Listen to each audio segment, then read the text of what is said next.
kamu nggak berhijab katanya. Mau jadi wanita lah kalau gini. Marahlah dia. Saya belum sempat ngomong apa-apa, dia udah tumbuk, dia udah tampar. Dia kayak menggila. Saya udah ngomong, biarkan saya ngasih kejelasan, biarkan saya ngomong dulu. Saya bilang sama dia, tapi dia tetap tumbuk, dia pukul, dia tampar, dia cekek. Gak bisa. Kok tuh gak bisa diajar. Kok tuh memang kerasukan setan, kata dia. Ada iblis itu di badanmu. Saya tidak tahu ya. Justru mereka mau saya baik-baik, kembali lagi gitu. Tapi saya nggak mau. Saya nggak mau balik lagi. Kenapa? Iya. Nah, kita bisa lihat Bang di foto itu ada polisi. Benar. Ada polisi, ada korban. Kenapa tidak diamankan? Polisi ada kewenangan loh 1x24 jam. Benar. Tolonglah kita kasih hati kita. Kasus-kasus yang seperti ini, kesusilaan perempuan, saya sudah sampaikan berulang kali dimanapun, hanya untuk mengingat saja itu sudah siksaan bagi mereka.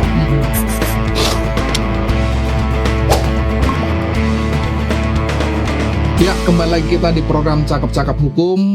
Kali ini kita kedatangan narasumber yang sudah kedua kali nih, ini pengacara kondang Kota Medan ini dari tim kuasa hukum Bang Tommy Sinulinga ya Bang ya. Luar biasa hari ini. Dan juga kita kedatangan tamu dengan Kak, ini agak susah namanya ini. Gimana penyebutannya nih Kak, coba? Uedasi Mayumi Sato. Oke. Baik Bang, hari ini boleh perkenalkan kembali Bang ke teman-teman masyarakat tim hukum dari Bang Tommy Sinulinga. Oke, terima kasih. Kami dari tim kuasa hukum Kak Uedasi, ya dari kantor hukum Tommy Sinulinga Law Firm. Saya sendiri, Immanuel sendiri, SMH, didampingi rekan saya, Gracia Manalu, dan di sebelah kiri saya ada korban, klien kami, Uedasi Mayumi Sato. Demikian. Oh gitu ya? Iya. Baik.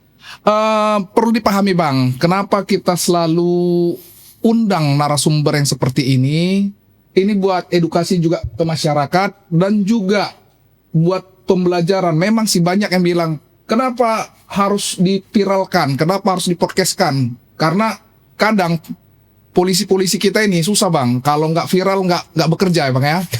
Baik. Kira-kira apa perkaranya nih Bang dengan yang dialami oleh Kak Uedasi ini? Nah, jadi perkara yang dialami klien kami ini sebenarnya bukan perkara yang sulit sebenarnya. Betul. Ya, karena ini hanya perkara KDRT dan seharusnya pembuktiannya juga tidak begitu sulit menurut pengalaman dan pendapat kami.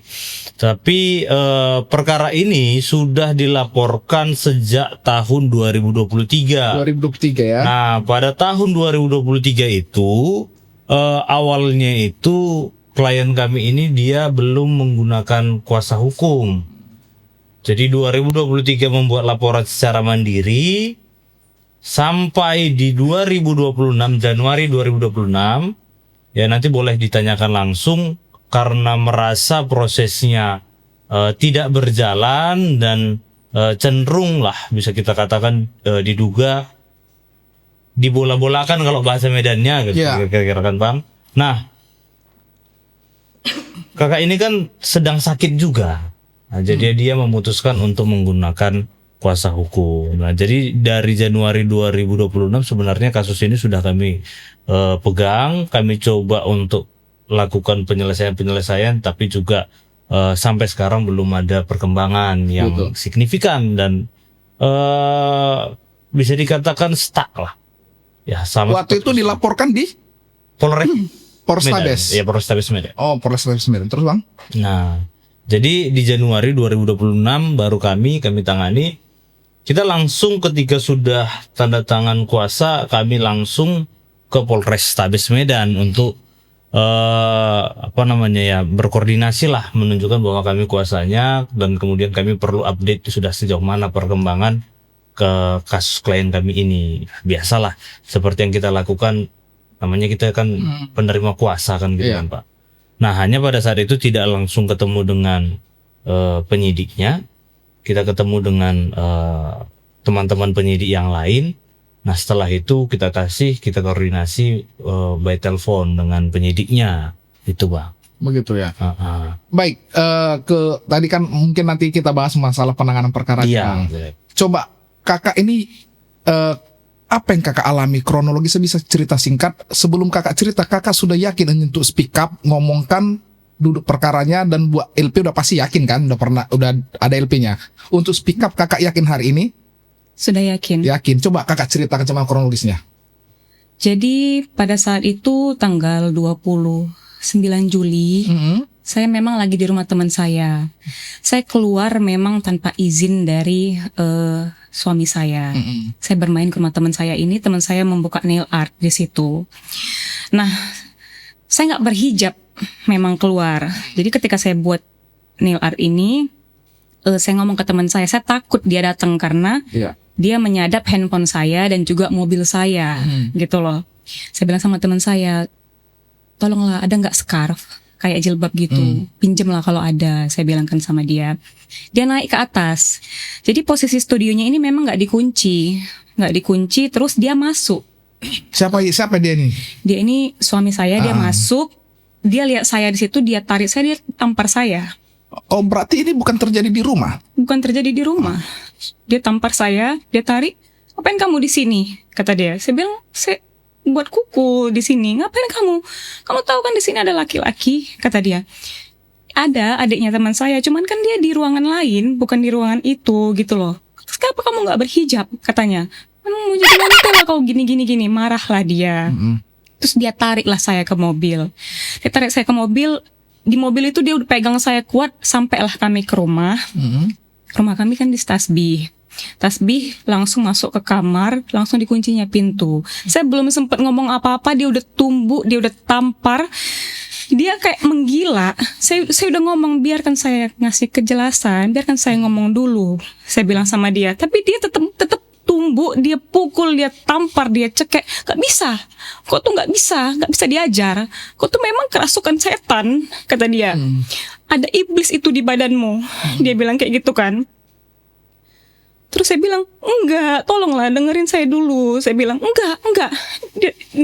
Dia tampar saya. Dia bilang memang gak bisa kok tuh diajar. Saya kan situ jerit-jerit. Saya jerit-jerit, saya bener-bener tolong, saya bilang tolong. Pokoknya saya minta tolong. Di rumah itu juga ada keponakan saya, ada asisten rumah tangga juga. Mereka juga udah bantu. Cuman tetap dia nggak mau bukain pintu. Terus ada satpam lah datang satpam karena saya dengar suara satpamnya itu gedor pintu kita kan. Pak dokter ada apa? Nggak dibuka sama dia. Terus entah berapa lama mungkin ada polisi datang. Saya nggak tahu kenapa polisi datang. Polisi datang tiba-tiba ketok. Selamat malam Pak Dokter. Ada apa Pak Dokter? Kenapa sampai ribut-ribut? Dibuka dulu Pak Dokter. Kita ngomong dulu. Saya nggak tahu itu ada video, ada cerita itu, tapi kan di video sama teman saya. Terus baru dia terdiam. Di situ dia posisinya udah di atas saya. Udah tutupin muka saya pakai bantal. Dia mungkin ketakutan kan. Terus dia langsung kayak terdiam, langsung terduduk. Kenapa kamu panggil polisi? Saya bilang, macam mana saya mau panggil polisi? Saya nggak ada panggil polisi. Saya bilang, saya nggak ada panggil polisi. Terus dia terdiam. Dia langsung bingung, dia langsung kayak orang ketakutan lah gitu kan. Terus dia ambil mukena karena bajunya kan juga berdarah. Dia sempat diam, dia nggak mau buka pintu. Udah kamu pakai mukena, kamu di dalam aja. Dia bilang, kamu nggak usah keluar. Saya nggak bisa. Saya bilang, kalau saya masih di sini, saya tahu nih pasti saya bakalan mati gitu loh. Jadi saya tetap ngikut dia ke pintu. Dia buka, dia udah rame di rumah itu, udah rame lah kan. Terus dia tanya, kenapa ada apa? Kata dia, teman saya satu lagi datang, teman baik saya ini. Dia bilang, mana teman saya? Katanya, dia tarik lah saya. Dia tarik, udah marah. Teman saya sama suami saya ini marah. Karena kenapa? Ini kan rumah tangga kami lah katanya kan. Enggak, saya mau ambil teman saya. Weda, kamu keluar. kamu keluar, kamu masuk ke mobil, katanya. Udah, kamu nggak usah pikirin apa-apa, nggak usah bawa apa-apa. Yang penting kamu masuk ke mobil, kata dia. Tapi di situ saya nggak mikirin apa-apa lagi. Tapi yang saya tahu di rumah itu rame, bahkan ada kepling, ada tetangga, satpam semuanya, polisi dari Polsek Sunggal juga ada di situ. Dan ya udah, saya langsung ke rumah sakit gitu loh. Ya. Selesai di situ. Jadi Kak, kalau ketika sering terjadi pemukulan, sering terjadi? Sering Sering sangat terjadi sering. ya. Apa yang bikin Kakak yakin harus buat laporan polisi hari ini? Atau 2023 kemarin? Karena saya takut. Takut ya. Karena saya takut. Pertama saya takut. Kedua, saya sering diteror, diikutin gitu loh. Jadi saya kan juga mahasiswa. Saya mahasiswa di USU. Jadi memang semasa saya kuliah pun memang sering diganggu. Dengan apa? Beliau ini datang ke kelas lagi proses mengajar, mencari saya gitu loh. Mana namanya Weda? Mana namanya Weda? Jadi saya merasa saya takut dan saya berpikir kalau saya nggak membuat laporan, saya udah nggak punya bukti apa-apa lagi nanti, gitu loh. Makanya saya berani untuk buat laporan pada saat itu. Oke. Pada saat kejadian malam hari itu Kak, malam hari itu ya. Pada saat itu Kakak langsung buat malamnya juga buat laporan atau besoknya? Besoknya di tanggal 30.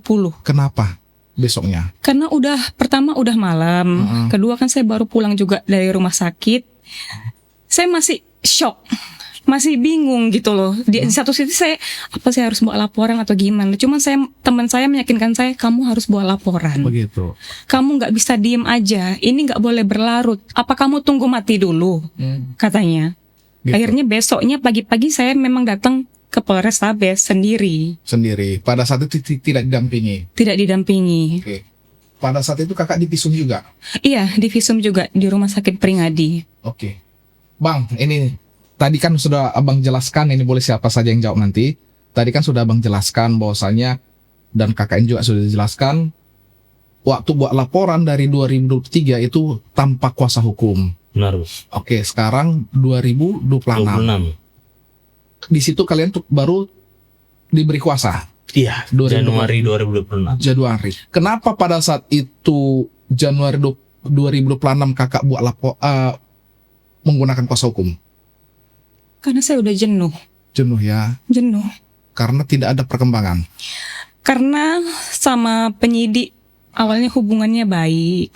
Cuman lama-lama saya kan ngechat tapi nggak ada respon.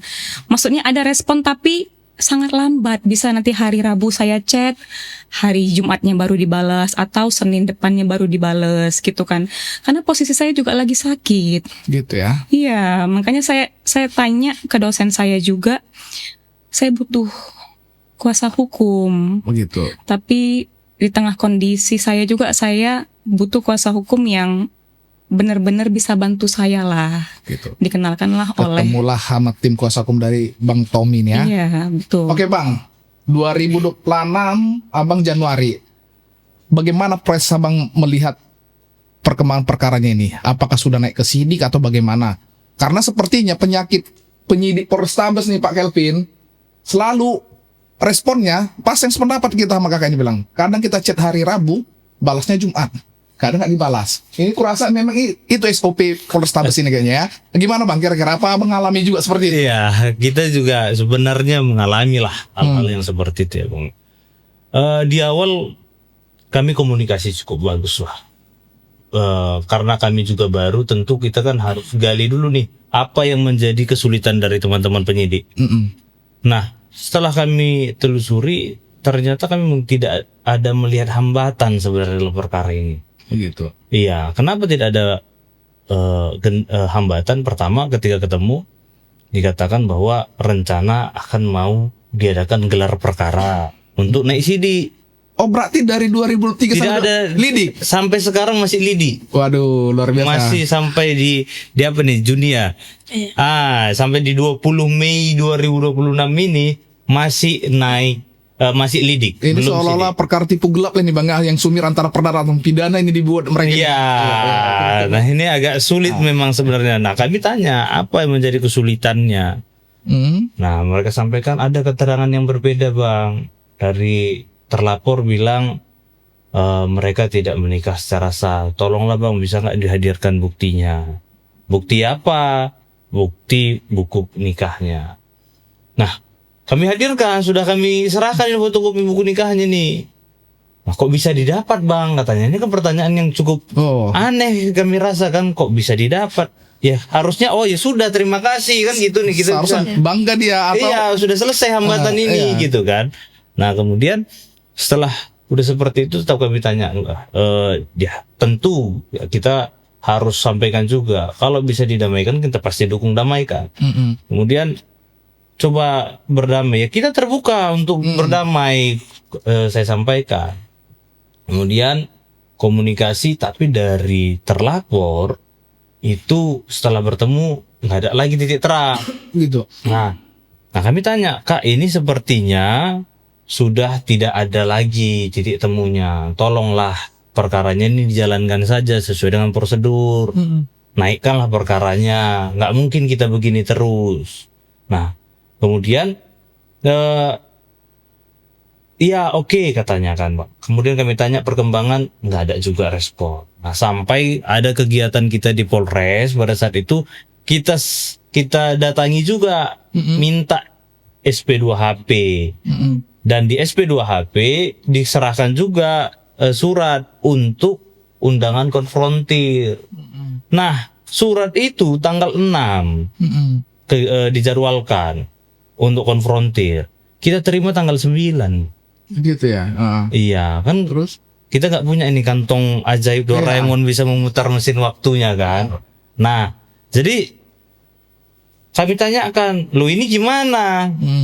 Tanggalnya kok begini? Dan nantilah kita diskusikan, kita atur ulang dari WA. Nah sampai sekarang tidak ada penjadwalan ulang itu. Oke. Nah setelah selesai itu kami berulang kali sampaikan, bahkan sebenarnya ini kan kasihan gitu. Kita harus akui tindak pidana kesusilaan apalagi terhadap perempuan. Menceritakan peristiwa itu berulang kali pun sudah menyiksa secara psikis. Iya. Karena dia harus mengingat kembali kepahitan itu. Kalau bisa pun traumanya hilang. Ini kan jadi traumanya itu muncul terus ya kan. Ini traumanya kita buat muncul terus. Makanya kami sampaikan tolonglah dibantu dipercepat. Toh juga ini 2023 kok masa naik sidik pun belum. Itu apa kesulitannya? Nah, jadi karena itu yang kami alami, kami sudah laporkan ke Wasidi PPA PPO lah di Polda Sumatera Utara. Dan kami sudah diperiksa. Pertanyaan yang sama yang disampaikan penyidik, kenapa kok lama kali? Nah, kami tidak bisa jawab. Karena menurut kami tidak ada kendala, visum sudah ada. Bukti rekaman sudah kami serahkan. Bukti foto sudah kami serahkan. Buku nikah sudah kami serahkan. Korban sudah diperiksa. Saksi sudah diperiksa. Nah, KUHAP kan bilang 2 alat bukti, Pak. Iya, benar. 2 alat bukti yang mana yang belum terpenuhi? Iya. Gitu. Apalagi KDRT ini kan gampang kita lihatnya. Sebenarnya tidak begitu sulit, karena orang yang tinggal di satu rumah pada saat kejadian ini juga itu sudah diperiksa sebagai saksi. Gitu ya. Sampai sekarang sidik pun belum. Naik sidik pun belum. Boleh Bang, tadi saya lihat. Nah, ini ada beberapa foto nih. Oke. Ini saya rasa sudah cukup jelas ini ya. Ini ya, boleh nanti di zoom. Ini sudah cukup jelas. Di sini pun ada polisi nih, polsek. Kalau memang agak ragu kan bisa dipanggil polsek itu. Betul nggak peristiwa itu gitu? Iya. Ini bahaya ini penyidiknya. Ini memang ini pecah bibirnya. Jadi video pun ada. Ada video pada saat rame-rame kejadian itu ada, tapi video pemukulan KDRT kan karena itu dalam kamar tidak ada.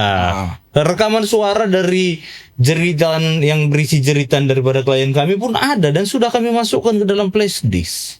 Begitu ya. Nah, sudah kami serahkan. Jadi kami gimana ya Bang? Kita kan penegak hukum juga, advokat juga. kitab yang kita baca sama. Sama ya. Kok tafsirnya beda gitu loh. Di mana kesulitan dua alat buktinya? Benar. Apalagi kekerasan kan jelas fisik kan. Iya, fisik. Kecuali tadi psikis, oke. Bisa kita sulit membuktikannya. Fisik. Ini berarti salahnya bukan di pelapor dan dari pihak advokat sendiri, berarti di penyidiknya sendiri nih kan gitu. Ini jadi upaya-upaya yang orang abang lakukan selain laporan ke Wasidik? Kami sudah lapor ke Wasidik. Kami juga sudah minta perlindungan ke LPSK. Kita sudah bersurat ke LPSK. Begitu. Supaya diberikan perlindungan terhadap klien kami. Kenapa? Karena seperti yang disampaikan tadi, dia merasa diteror.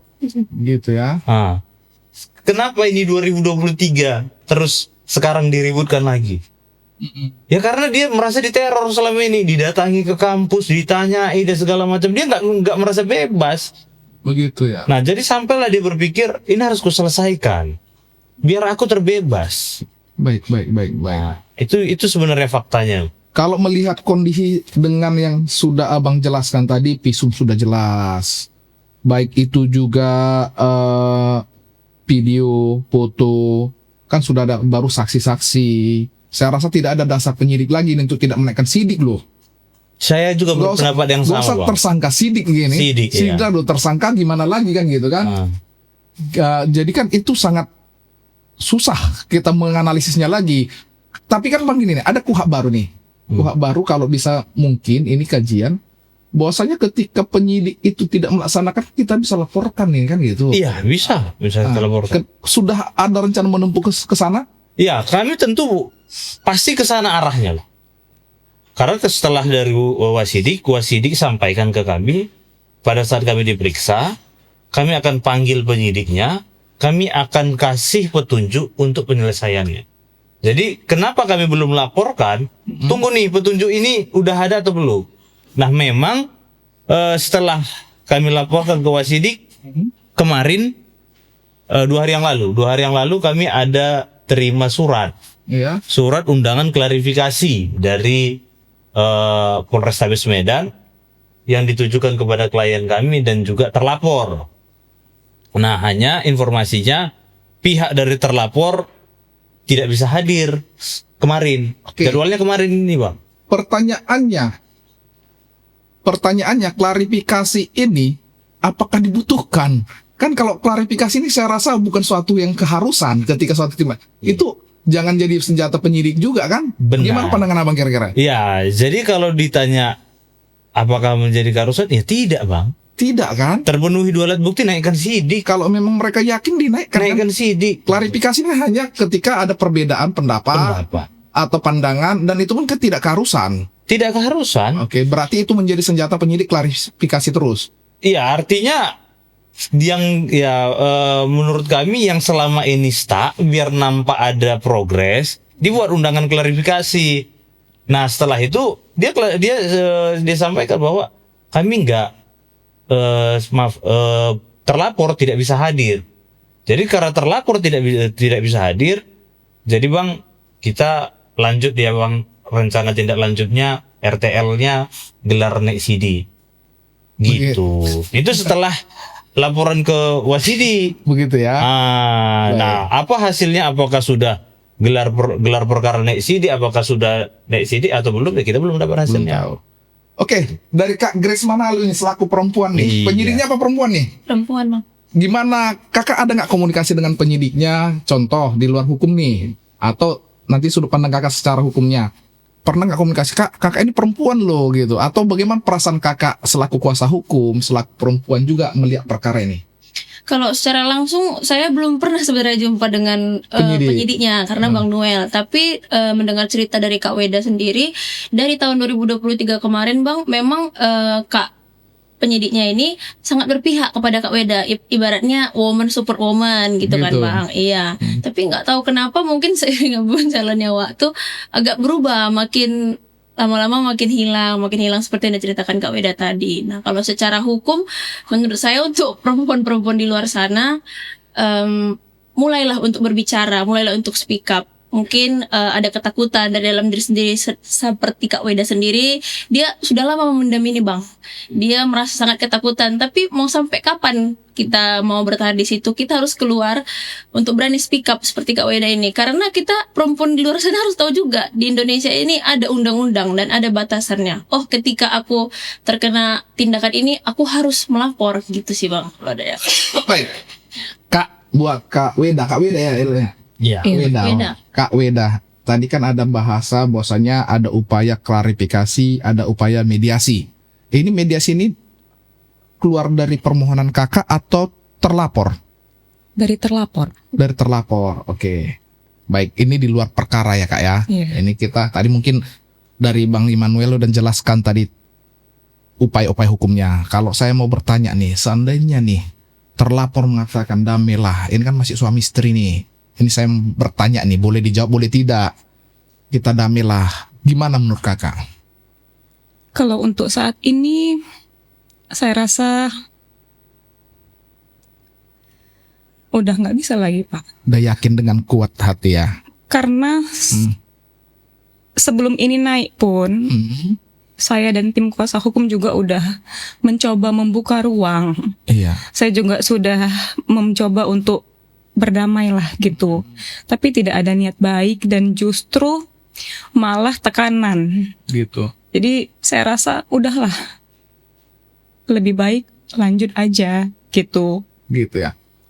Ini suami kakak ini memang karakternya overprotective atau seperti apa? Apa kalau bahasa gaulnya sekarang itu yang terlalu Toxic Bang. posesif? Posesif, Nah, iya. cewek tahu nih posesif. Apa memang dari dulu memang posesif? Iya, Gitu ya. sangat posesif. Sangat. Bahkan mobil saya dipasang GPS dipasang, terus penyadap suara dipasang, handphone saya dipasang GPS. Jadi dia sengaja tanya saya di mana, padahal dia tahu saya di mana. Begitu. Iya, Kalau KDRT nih kak sering terjadi pemukulan memang langsung ke fisik atau psikis selama ini? pukul. Pukul ya. Setiap beda pendapat pukul. Hal kecil aja. 6 bulan setelah menikah, saya ingat sekali itu saya pakai jilbab. Karena saya awalnya nggak pakai jilbab. Saya pakai jilbab, jadi kan masih belajar. Jadi masih nampaklah rambut dan segala macam. Itu rambut saya keluar. Dia bisa emosi, dia tampar saya. Gitu ya. Dia bilang, kamu kenapa pakai jilbab, nggak benar? Katanya, mau tunjukin rambut kamu itu ke siapa? Udah bagus sekali rupanya rambut kamu itu. Seposesif itu ya. Memang seperti itu. Luar biasa. Kacau. Oke bang, ini dari pandangan abang nih, kacamata hukum dan kacamata secara naluri, apakah sehebat ini dokter MF ini sehingga kok perkara ini kok 3 tahun nggak naik nih? Oke. Jadi kalau dibilang menurut pandangan dan feeling lah kita sampaikan, ada kecenderungan seperti itu. Kenapa? Iya. Nah, kita bisa lihat bang di foto itu ada polisi. Benar. Ada polisi, ada korban. Kenapa tidak diamankan? Polisi ada kewenangan loh 1x24 jam. Benar. Nah, persoalan nanti mereka berdamai itu persoalan lain. Tapi tidak. Begitu ya. Itu yang pertama. Nah, yang kedua, kalau kami lihat beberapa kali gitu, ada track recordnya terlapor ini pernah bermasalah hukum, tapi juga selesai begitu saja. Begitu. Jadi apakah karena ini dan kemudian juga si terlapor ini kan dia berprofesi sebagai dokter di rumah sakit swasta ternama lah di Kota Medan ini.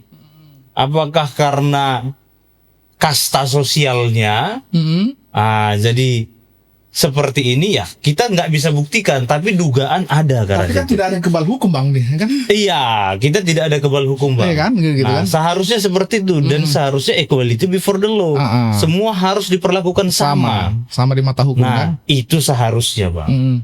Tapi faktanya mungkin abang juga sering mengalami ada perbedaan-perbedaan perlakuan yang seperti itu kan. Benar. Nah, gitu. Jadi itu yang kita inginkan sebenarnya di perkara ini. Ya sama aja, kita nggak minta ini harus diprioritaskan kali, tidak. Tapi jangan juga ini petieskan. Berjalan sesuai dengan relnya aja Jadi gitu. sesuai relnya. Kalau sudah diperiksa semua apalagi. Oke. Kalau memang gelar sidik ya gelar sidik. Kalau sudah terpenuhi penetapan tersangka ya lakukan penetapan tersangka. Begitu ya. Itu. Baik, Bang. Ini kan sudah berjalan sehingga Abang melihat nih 2-3 tahun. Ada nggak dari kuasa hukum upaya terhadap melaporkan penyidiknya? Atau bagaimana? Ya, kami berencana memang sudah kita buat kebetulan, Pak. Jadi setelah wasidik, kita sudah konsep, memang karena ada undangan ini, ya kita hadiri. Tapi ada rencana untuk melaporkan penyidiknya ini, karena kami rasa memang dalam menjalankan tugasnya, ya kurang profesional begitu. Begitu, Jadi ya. ada memang rencana kami ke situ. Apalagi kan katanya reformasi Polri ini penting. Iya, ini aja penyakitnya kan gitu. bener. Baik, Nah. kembali Kak ke Waida. Kira-kira respon keluarga terlapor ada nggak? Kan ini kan suami istri nih. Ada nggak dia penelpon? Gimana nggak bisa disatukan? Atau memang tidak ada respon sama sekali? Gimana respon keluarga? Baik itu dari keluarga kakak dengan dukungan penuh atau tidak, atau dari terlapor? Dari keluarga terlapor tidak ada. Tidak ada sama sekali ya. Tapi dari keluarga saya,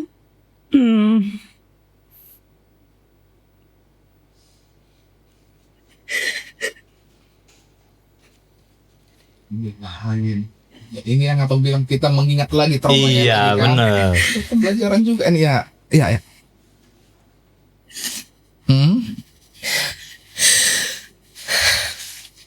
dari keluarga saya yang kandung sama sekali. Saya tidak tahu ya. Justru mereka mau saya baik-baik, kembali lagi gitu. Tapi saya nggak mau. Saya nggak mau balik lagi. Saya sama mama sama papa kandung saya itu udah lost contact. Dari mungkin 2 tahun lalu saya memang udah lost contact. Karena terakhir percakapan kami itu, mama kandung saya mau menyatukan saya kembali sama suami saya ini. Saya udah bilang saya tidak mau. Apapun yang diberikan, bahkan dunia dan seisinya pun dia kasih sama saya tidak mau balik lagi. Jadi saya cuman dapat dukungan itu dari mama asuh saya dan keluarga yang memang benar-benar mendukung saya di kasus ini. Begitu ya. Iya. Baik Kak, kalau terlalu dalam lagi pertanyaannya nanti nangis lagi nih, bahaya nih. Yang pasti kakak dengan yakinlah dengan kakak sudah ngambil sikap buat laporan, baik itu nanti ke depan seperti apa, itu kakak yang mengalami, kakak yang menentukan nasib ya Bang ya. Iya benar, Ya kan? benar. Tapi yang pasti ketika kakak sudah berani speak up, berani buat laporan, kakak jangan takut, ini negara hukum gitu. Karena selama ini kan mungkin ditakuti bayang-bayangan ini, nanti kau keluar bagaimana lagi gitu. Ini kan ada kuasa hukumnya. Baik, closing statement Bang, kira-kira Bang. Closing statement Abang terkait perkara ini, boleh Kak Grace juga. Oke. Jadi terakhir Bang, kalau dari kami tim kuasa hukum, ya kami berharaplah untuk permasalahan ini, perkaranya klien kami ini untuk segera ditangani. Kenapa kami katakan segera ditangani? Karena menurut kami tidak ditangani selama ini. Nah, yang kedua, tolonglah kita kasih hati kita. Kasus-kasus yang seperti ini, kesusilaan perempuan, saya sudah sampaikan berulang kali dimanapun, hanya untuk mengingat saja itu sudah siksaan bagi mereka. Nah, jangan biarkan perempuan-perempuan, mereka yang menjadi korban kesusilaan anak itu terkurung, terbelenggu dengan memori-memori kenangan-kenangan pahit itu. Jangan sampai seperti itu. Gitu. Jadi kami berharap mohon kepada Bapak Kapolri, Bapak Kapolda, Bapak Kapolrestabes Medan ya, yang lebih dekat, yang bisa langsung menanyakanlah paling tidak sudah bagaimana sih perkembangan perkara ini, supaya mereka juga tahu. Kami khawatirnya para petinggi-petinggi Polri ini tidak tahu ini kasus ini sudah 3 tahun. 3 tahun ya. Ya.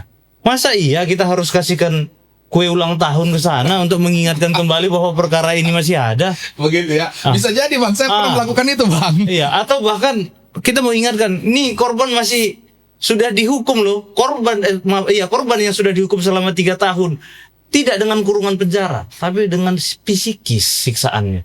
Baik. Nah, jadi kita berharapnya itu aja bang. Kita nggak banyak minta kok. Begitu ya. Ada nggak upaya, tadi abang udah nyinggung nih, upaya di luar prosedur hukum nih. Kadang kan kita harus ekstrim sebagai lawyer ini. Saya sudah pernah melakukan bang. Mau saya ulang tahun itu saya pertama kali bikin di Medan tuh. Baru surat untuk Tuhan. Kadang hal-hal yang begini perlu. Apakah penekanan lagi bang? Apakah perlu dari tim kuasa hukum kalau kita siap dukung nih? Kalau memang harus kita bikin gebrakan di luar hukum, saya siap gitu. Gimana? Apakah perlu itu menurut? Iya, sebenarnya kalau dikatakan perlu pasti perlu sepertinya ya bang. Iya. Nah, cuman kan itu kan mencoreng wajah hukum kita. Iya, benar. Nah, kita menghormati hukum, kita tegakkan hukum sebagai supremasi. Kita anggap hukum sebagai panglima. Benar. Saya waktu S1, S2 itu diajari bang. Iya. Panglima tertinggi katanya. Panglima tertinggi hukum katanya. Nah, dalam prakteknya ketika saya menjalani tugas profesi ini, panglima dipermainkan. Nah, apa kita buat upaya-upaya seperti itu? Tapi kalau bisa nggak perlulah sampai seperti itu. Jalani aja sesuai dengan prosedur, sesuai dengan kewenangan, kita nggak akan komplain kok. Iya, benar. Nah, jadi ya ada rencana membuat gebrakan seperti itu, kemungkinan akan kita realisasikan kalau memang perkara ini tetap tidak diproses. Baik bang. Dari Kak Grace ada kira-kira? Kalau dari saya closing statementnya sih bang, kita perempuan itu harus tahu kita itu bukan objek kekerasan. Dan kita itu semua dilindungi oleh hukum seperti yang dibilang sama Bang Noel tadi. Malah kita perempuan itu patut dilindungi. Benar. Ya, jadi semua perempuan yang di sana, ayolah kita sama-sama berani untuk speak up karena Indonesia di negara hukum, dan jangan takut karena you are not alone. Luar biasa nih. Kalau saya nggak berani Kak. Mau nanya Kak Weda ini lagi, nanti nangis lagi Kakak. Tapi nggak apa-apa, closing statement Kakak terakhir. Ya, saya harap jangan ada lagi lah kejadian seperti ini, mau sama siapapun. Walaupun itu mungkin masih hubungan pacaran, suami istri, anak, siapapun janganlah. Karena lukanya itu benar-benar membekas. Walaupun dicoba untuk melupakan, pergi ke psikiater, pergi ke psikolog, itu tetap nggak bisa hilang. Dan untuk yang sudah mengalami, semoga segera cepat pulih. Jangan takut untuk speak up, jangan takut untuk bersuara. Seperti kata Mbak Grace tadi, we are not alone. Oke. Baik, kalau dari saya mungkin penekanan nih buat Pak Kapolrestabes Medan, penekanan nih. Saya rasa sudah sering terjadi penyidik Polrestabes Medan ini yang dimana responnya sangat lamban. Tiba kita laporkan propam mengeluh. Ini buat penekanan juga buat Bapak Kapolrestabes Medan, melihat penyidik lah. Saya rasa ini tidak ada jadi alasan lagi ini untuk tidak naik menjadi tersangka. Ini sangat sudah duduk dimanapun ilmu hukumnya ini. Iya. Tanpa harus kita pakai ahli, orang awam sekalipun. Jadi saya minta Bapak Kapolrestabes Medan perhatikan penyidik-penyidik nakal ini, penyidik-penyidik yang coba membelok-belokkan fakta. Saya rasa apalagi ini perkara KDRT, ketika ini apresiasi, ketika seorang perempuan berani buat laporan, itu pertimbangannya sangat besar, sangat berat, karena mereka ini kaum yang harus dilindungi, bukan menjadi ditakuti dan tidak dilindungi. Kalau polisi sekalipun tidak melindungi, mau gimana lagi ya Kak ya? Percaya diri Kakak ini gimana? Ini penekanan saja. Baik, terima kasih Bang. Terima kasih Kak Grace, terima kasih Kak Noel, Kak Eda. Baik, di terakhir Bang, yang kita buat hari ini yang luar biasa. Kalau saya bilang cakap-cakap hukum, cocok kau rasa. Oke? Cakap-cakap hukum, Cocok kau rasa. biasa berani pakai ini, salut.